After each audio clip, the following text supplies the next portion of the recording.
ಎಲ್ರಿಗೂ ನಮಸ್ತೆ. Once again thank you ಬಂದಿದ್ದಕ್ಕೆ. 50ನೇ ವರ್ಷದ ಹುಟ್ಟುಹಬ್ಬ ನಾನು ಎಂದಂತೆ ತಾಯಿ ತಂದೆ ಮಡ್ಲಲ್ಲಿ ಆಚರಿಸ್ಕೋಬೇಕು ಅನ್ನೋ ಆಸೆ ನನಗೆ. ಅವ್ರು ಇನ್ನೂ ಜೀವಂತವಾಗಿದ್ದಾರೆ, ಸೊ ಹಾಗಾಗಿ ಅವ್ರ ನೆನಪುಗಳು ಇಲ್ಲಿರುತ್ತೆ. ಎಲ್ಲದಕ್ಕಿಂತ ಹೆಚ್ಚಾಗಿ ತಾವು ಪ್ರತಿ ವರ್ಷ 2ನೇ ಸರಿ ಮತ್ತೊಂದು ಸರಿ ಬಂದು ಇಲ್ಲಿ ನನಗೆ ಸಹಕಾರ ನೀಡ್ತಾ ಇರಬೇಕು.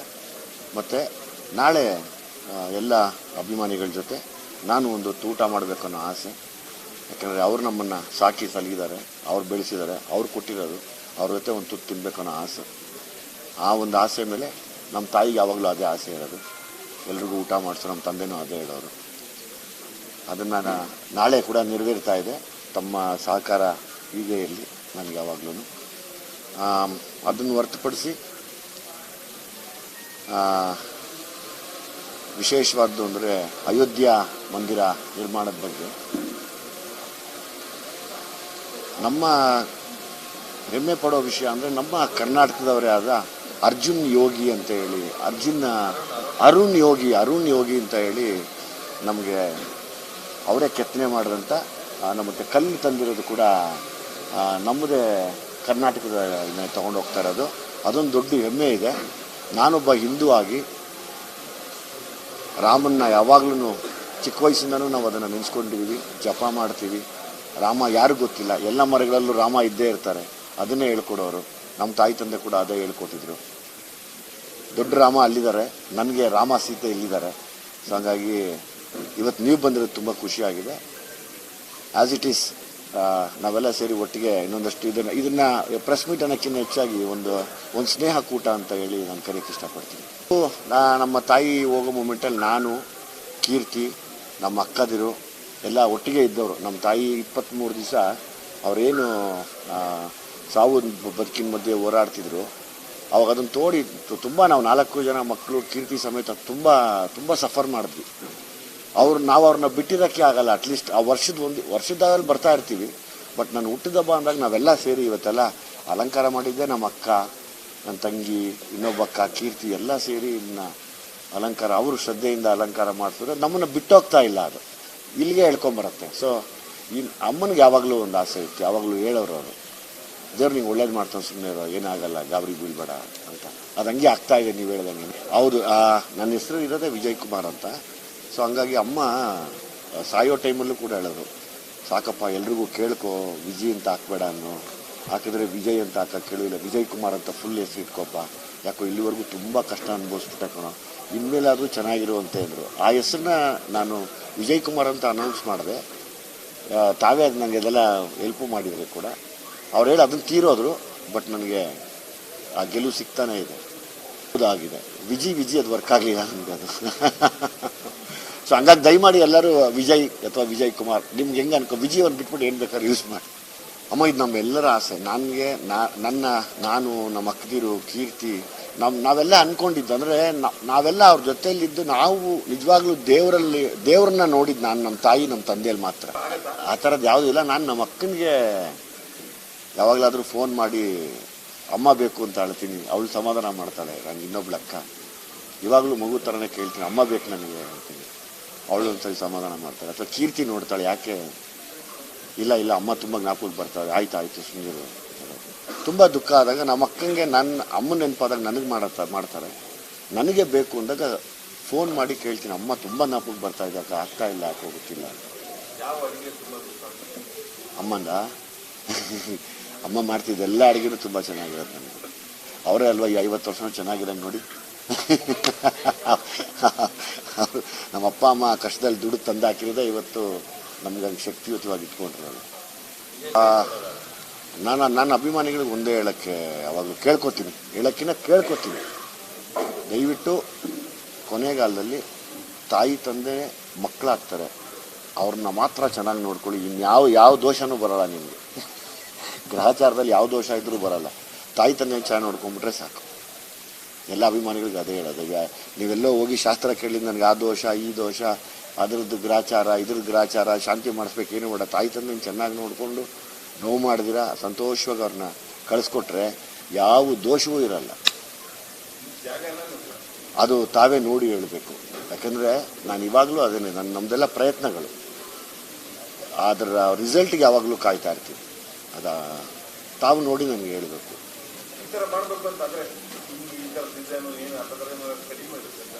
ಏನಿಲ್ಲ, ನಾನು ಅಂದ್ಕೊಂಡ್ವಿ, ನಾನು ನನ್ನ ಟೀಮು ಎಲ್ಲರೂ.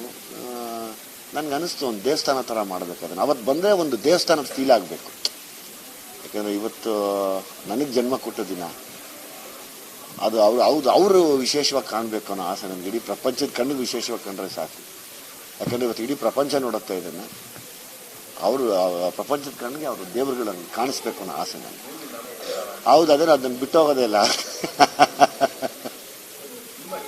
ಸರ್, ಭೀಮಾ ಟೀಸರ್ ತುಂಬ ಥ್ಯಾಂಕ್ಸ್, ತುಂಬ ಒಳ್ಳೆ ರೆಸ್ಪಾನ್ಸ್ ಇದೆ. ನಾನು ಇವತ್ತು ಒಂದೇ ಕೇಳ್ಕೊಳಕ್ಕೆ ಇಷ್ಟಪಡ್ತೀನಿ, ಆದಷ್ಟು ಜಲ್ದಿ ತೆರೆ ಮೇಲೆ ಬರ್ತೀವಿ, ಅದರದ್ದು ಡೇಟ್ ಅನೌನ್ಸ್ ಮಾಡ್ತೀವಿ ಅತಿ ಶೀಘ್ರದಲ್ಲಿ. ಇಡೀ ಭೀಮಾ ಸಿನಿಮಾ ಇವತ್ತಿನ ಯೂತ್ಸ್ಗೋಸ್ಕರ ಮಾಡಿದ್ದೀನಿ ಆ ಸಿನಿಮಾನ. ಅಂದರೆ ನಾವೇನೇನೋ ಕಳ್ಕೊಂಡ್ವಿ, ನೀವೆಲ್ಲ ಏನು ಕಳ್ಕೊಬೇಡಿ ದಯವಿಟ್ಟು ಅನ್ನೋ ಒಂದು ಆಸೆ ಜೀವನದಲ್ಲಿ. ಅದನ್ನು ಮನಸ್ಸಲ್ಲಿ ಇಟ್ಕೊಂಡು ಇನ್ನೊಂದು ಪ್ರಯತ್ನ ಪಟ್ಟಿದ್ದೀನಿ. ಇನ್ನೊಂದು ಆ ಪ್ರಯತ್ನಕ್ಕೆ ಎಲ್ಲರ ಆಶೀರ್ವಾದ ಬೇಕು, ಮಾಧ್ಯಮ, ಜನತೆ ಎಲ್ಲರದ್ದು ಬೇಕು. ಎವ್ರಿ ಡೇ ವರ್ಕೌಟ್ ಮಾಡೋದು, ಆಮೇಲೆ ಜಂಕ್ ಫುಡ್ ತಿಂದೇ ಇರೋದಷ್ಟೇ ಸೀಕ್ರೆಟ್. ಚೆನ್ನಾಗಿತ್ತಮ್ಮ ನನಗೆ. ಅದೇ ಈ 50 ಅನ್ನೋ ವಿಶೇಷಕ್ಕೇ ಎಲ್ಲ ಕಡೆ ಓಡಾಡಿ, ನಾನು ಚಿಕ್ಕ ವಯಸ್ಸಿಂದ ಎಲ್ಲೆಲ್ಲಿ ಓಡಾಡಿದ್ದೆ ಅದೆಲ್ಲ ಓಡಾಡ್ಕೊಂಡು ಬಂದು ನನ್ನ ಫ್ರೆಂಡ್ಸು, ಸಂಬಂಧಿಕರು ಎಲ್ಲರೂ ಮಾತಾಡಿಸ್ಕೊಂಡು ಅದನ್ನು ನೆನಪಾಗಿ ಉಳ್ಕೊಡ್ಲಿ. ಬಿಕಾಸ್ ಅಫ್ಕೋರ್ಸ್ ಇವತ್ತಿಗೆ 50 ಅವತ್ತು ಗ್ರೇಟ್. ಇದು ನಮ್ಮ ಭೀಮಾ ಸಿನಿಮಾದ ಬಗ್ಗೆ ಹಾಕ್ಕೊಂಡಿದ್ದೀವಿ. ಹಾಂ, ಸತೀಶ್ ಕೊಟ್ಬಿಡ್ತೀನಿ Satish, please. Please. Yes yes ನನಗೆ ನಾನು ಡಿಸೈನ್ ಮಾಡಿಕೊಡ್ತೀನಿ. ಸಲಗ ಒಳಗಡೆ ಇದೆ ನೋಡಿ, ಅಲ್ಲಿ 2 ಸಲಗ.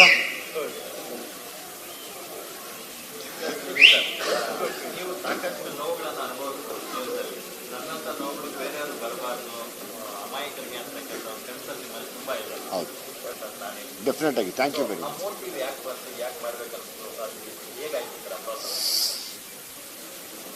ಅದೇನೋ ಗೊತ್ತಿಲ್ಲ ಸರ್, ನಾನು ಆಗ್ಲಿಂದನೂ ಹಂಗೆ ಬಂದ್ಬಿಟ್ಟಿದ್ದೀನಿ. ಯಾರೋ ಅಂದರೆ ಲೈಕ್ ನಾವು ಆ ಬಡತನ ಅದೆಲ್ಲ ನೋಡಿರೋದ್ರಿಂದ ಬಡವರು ಗೊತ್ತಿಲ್ಲದಿರೋ ತಪ್ಪು ಮಾಡಿಬಿಟ್ಟು ಒಳಗಡೆ ಸೇರಿಬಿಟ್ರೆ ಪಾಪ ಅವ್ರಿಗೆ ಒಂದು ಸಣ್ಣ ಅಮೌಂಟ್ ಕಟ್ಟಕ್ಕೂ 1 ವರ್ಷ 2 ವರ್ಷ ಇರಬೇಕಾಗತ್ತೆ ಜೈಲಲ್ಲಿ. ಎಲ್ಲೋ ಒಂದು ಕಡೆ ಗಂಡ ತಪ್ಪು ಮಾಡಿಬಿಟ್ಟಿರ್ತಾನೆ, ಪಾಪ ಹೆಂಡತಿ ಹೆಸರು ಹಾಕೊಂಡು ಕರ್ಕೊಂಡು ಹೊಟ್ಟೋಗಿರ್ತಾರೆ. ಅವ್ರಿಗೆ ಆ ಕೈದಿ ಅನ್ನೋ ಒಂದು ಪಟ್ಟ ಕೊಟ್ಟು ಗಂಡ ಮಾಡಿರೋ ತಪ್ಪಿಗೆ ನಾನು ಬಂದಲ್ಲ ಅಂತ ಹೆಂಡತಿ ನರಳಿ ನೀವು ನಂಬಲ್ಲ. ಅದ್ರಲ್ಲಿ ಒಬ್ಬರಿಗೆ ಮಾನಸಿಕ ಅಸ್ವಸ್ಥ ಆಗಿದ್ದ, ಅವ್ರ ತಾಯಿ ಬಂದು ಕರ್ಕೊಂಡು ಹೋಗ್ಬೇಕಂತೇವ್ ಅಂತ ಅವ್ರು ಅಲ್ಲೇ ಬಿಟ್ಟು ಬಂದೆ, ಅವ್ರ ಪೇರೆಂಟ್ಸ್ನ ಕರ್ಸ್ಕೊಂಡು ಹೋಗಿ ಅಂತ. ನನಗೆ ಒಂದೇ ಸರ್, ಬಡವ ತಪ್ಪು ಮಾಡಿದ್ದಾನೆ ಅಂದರೆ ಯಾವತ್ತು ಪಾಪ ಅವನಿಗೆ ಕೆಲವು ಸರಿ ಗೊತ್ತಿಲ್ಲದೆ ಮಾಡಿಬಿಟ್ಟಿರ್ತಾನೆ. ಆದರೆ ಸುಮಾರು ಜನ ತಪ್ಪು ಮಾಡಿ ಹೊರಗಡೆ ತುಂಬ ಚೆನ್ನಾಗಿ ಬದುಕ್ತಾ ಇದ್ದಾರೆ. ಅವ್ರಿಗೆ ಯಾರು ಸಜಾ ಕೊಡೋದಿಲ್ಲ, ಅವ್ರಿಗೆ ಯಾರು ಪನಿಷ್ಮೆಂಟೇ ಕೊಡಲ್ಲ. ಒಬ್ಬ ಬಡವ ಅವನು ತಪ್ಪು ಮಾಡ್ತಾನೆ ಅಂದರೆ I am not talking about habituals ಅಲ್ಲ, ಯಾವಾಗಲೂ ಅದೇ ರೂಢಿಲಿರೋರಲ್ಲ. ಬಡವರಿಗೆ ಅನ್ಯಾಯ ಆಗಿ ಏನೋ ಕೆಲವು ಸರ್ತಿ ಒಂದು 7-8 ಹೆಸರು ಬಿದ್ದಾಗ 3-4 ದೇವರನ್ನ ಅಮಾಯಕರಿರ್ತಾರೆ. ನಾನು ಕಣ್ಣಾರೆ ನೋಡಿದ್ದೀನಿ. ಅವರು ನೀವು ನಂಬಲ್ಲ, ಸತ್ಯ ಹೋಗ್ಬಿಡ್ತಾರಲ್ಲಿ, ಸತ್ಯ ಹೊಟ್ಟೋಗ್ತಾರ. ಪಾಪ ಲೇಡಿ ಇನ್ನೂ 1 ವರ್ಷ ಇರಬೇಕಾಗಿತ್ತಂತೆ, 1 ಅವರ್ ಇರೋಕ್ಕಾಗಲ್ಲ ಅಲ್ಲಿ. ಅದು ನನಗೆ ನೋವು ಅಷ್ಟೇ. ನನಗೊಂದೇ ಬಡವ ಗೊತ್ತಿಲ್ದಂಗೆ ತಪ್ಪು ಮಾಡಿಬಿಡ್ತಾನೆ, ಅನ್ನಕ್ಕೋ ಮತ್ತೊಂದಕ್ಕೋ ಮಗದೊಂದಕ್ಕೋ ಮಾಡಿಬಿಟ್ಟಿರ್ತಾನೆ. ಪಾಪ ಅವನಿಗೆ ತುಂಬ ಅರಿವಿರಲ್ಲ, ಅಥವಾ ತಪ್ಪು ಮಾಡೋ ಜಾಗದಲ್ಲಿ ನಿಂತಿರ್ತಾನೆ. ಅವನ್ನ ಕರ್ಕೊಂಡು ಹೋಗ್ಬಿಟ್ಟು ವರ್ಷಾನ್ಗಟ್ಟಲೆ ಸಜಾ ಆಗ್ಬಿಟ್ಟಾಗ ಅವನು ಆ ನರಳದ್ ನೋಡೋಕ್ಕಾಗಲ್ಲ ಅಷ್ಟೇ.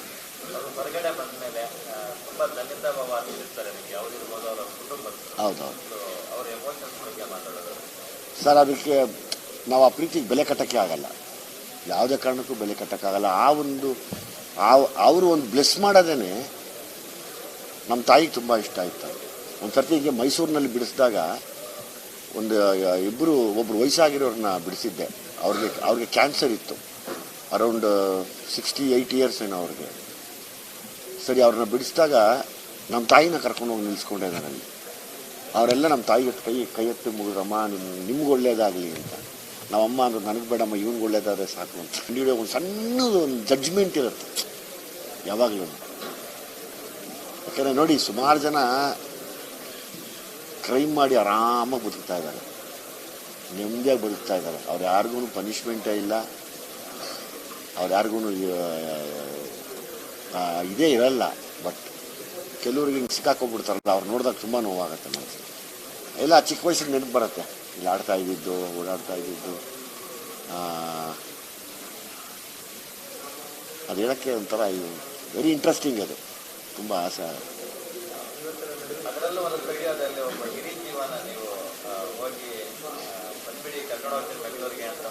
ಹೌದು. ಅವ್ರು ತೀರ್ಕೊಂಡ್ಬಿಟ್ರು ನಿನ್ನೆ. ಒಬ್ಬರು ತೀರ್ಕೊಂಡ್ರು, ರೇಜ್ ಆಗಿರೋರು ಒಬ್ಬರು.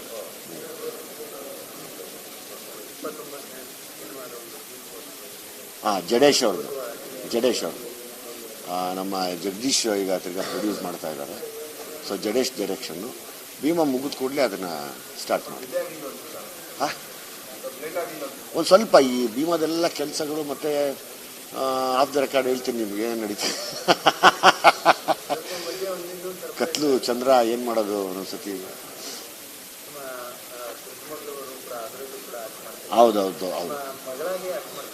ಹೌದು ದೊಡ್ಡ ಮಗಳು ಕೂಡ ನನ್ನ ಜೊತೆ ಮಗಳಾಗಿ ಆ್ಯಕ್ಟ್ ಮಾಡ್ತಾ ಇದ್ದಾರೆ ಫಸ್ಟ್ ಟೈಮ್. ನನಗೆ ಹೆಮ್ಮೆ ಇದೆ, ಖುಷಿ ಇದೆ.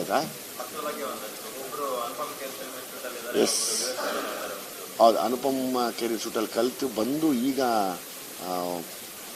ನಮ್ಮ ನಯನಾ ಸುದ್ದಿದ್ರಲ್ಲ, ಅವ್ರ ಹತ್ರ ಒಂದು ಸಣ್ಣ ಪಾತ್ರ ಮಾಡಿ ಥಿಯೇಟ್ರಲ್ಲಿ. ಆಮೇಲೆ ತಿರ್ಗಿ ನೀನಾಸಮ್ಮ ಟೀಚರ್ ಒಬ್ಬರು ತಿರ್ಗಾ ಟ್ರೈನ್ ಮಾಡ್ತಾ ಇದ್ದಾರೆ. ನನಗೊಂದು ಆಸೆ ಎಲ್ಲ ತಿಳ್ಕೊಂಡು ಬರಲಿ ಅಂತ.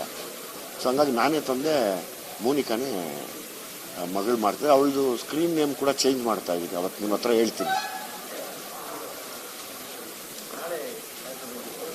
ನಾಳೆ ಒಂದೇ ಆಸೆ ನನಗೆ, ಎಲ್ಲ ಅಭಿಮಾನಿಗಳು ಬಂದು ನನ್ನ ಜೊತೆಯಲ್ಲಿ ನಿಂತ್ಕೊಳ್ದರೂ ಪರವಾಗಿಲ್ಲ, ಒಟ್ಟಿಗೆ ಊಟ ಮಾಡ್ಕೊಂಡು ಹೋಗ್ಲಿ ಅನ್ನೋ ಒಂದು ಆಸೆ. ಅದನ್ನು ಬಿಟ್ಟರೆ ಇನ್ನೇನು ಆಸೆ ಇಲ್ಲ ನನಗೆ. ಒಂದು ನಮ್ಮದೇನೋ ಶಕ್ತಿ, ನಾವು ಅವ್ರು ಕೊಟ್ಟಿರೋದು ನಮಗೆ. ಅವ್ರ ಜೊತೆ ಒಂದು ಹೊತ್ತು ಊಟ ಮಾಡೋಕೆ ನಾನು ಒಂಚೂರು ಅವ್ರ ಜೊತೆ ಇದ್ದರೆ ನನಗೆ ಅಷ್ಟೇ ಖುಷಿ, ಇನ್ನೇನು ಖುಷಿ. ಇದೆಲ್ಲ ಮರ್ತು ಬಿಟ್ಟಿದ್ದೀನಿ, ಏಜ್ ಎಲ್ಲ ನನ್ನ ತಲೆಯಲ್ಲಿಲ್ಲ. ನೀವೇ ನೆನಪಿಸೋದು ನನಗೆ.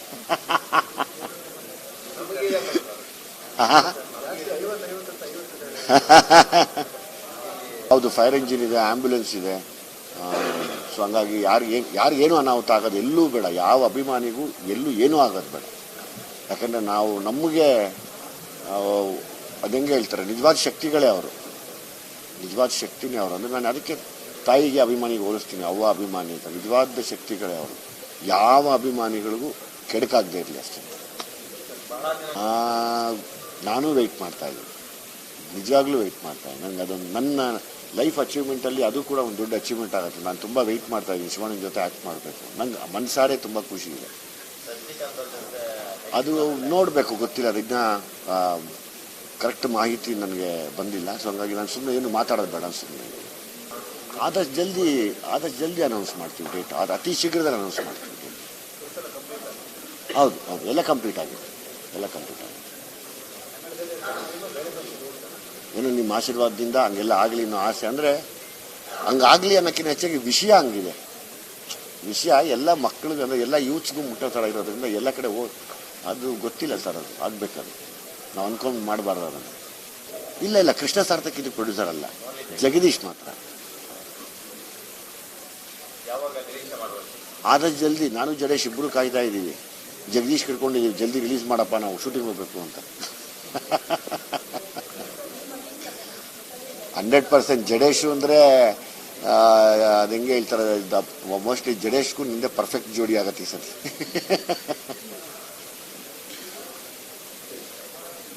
Thank you.